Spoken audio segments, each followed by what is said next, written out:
পঞ্চায়ত নিৰ্বাচনৰ দিন যিমানে কাষ চাপিছে নিৰ্বাচনীয় প্ৰচাৰ ব্যাপক হাৰত বৃদ্ধি পাইছে। 44 নং নাওবৈচা বিধানসভা সমষ্টিৰ পাভো গাঁও পঞ্চায়তৰ 3 নং ধৰ্মপুৰ গাঁৱৰ 8 নং ৱাৰ্ড সদস্য পদৰ বাবে প্ৰতিদ্বন্দ্বিতা আগবঢ়াইছে বদিউজ্জামান।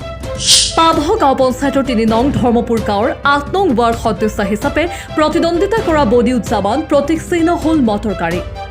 2 মে'ত অনুষ্ঠিত হ'বলগীয়া পঞ্চায়ত নিৰ্বাচনৰ দিনা মোৰ প্ৰতীক চিহ্ন মটৰ গাড়ীৰ চিহ্নত আপোনালোকৰ মূল্যৱান ভোট দি মোক নিৰ্বাচিত কৰিব বুলি আশা কৰিলোঁ।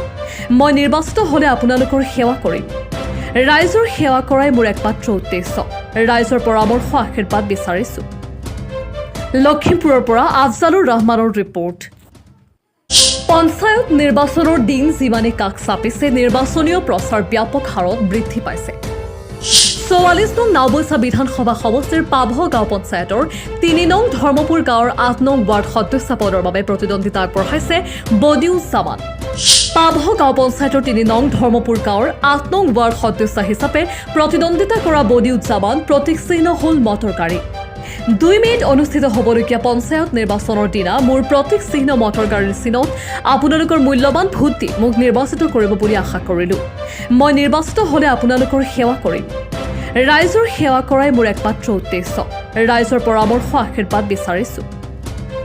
লখিমপুৰৰ পৰা আফজালুৰ ৰহমানৰ ৰিপৰ্ট।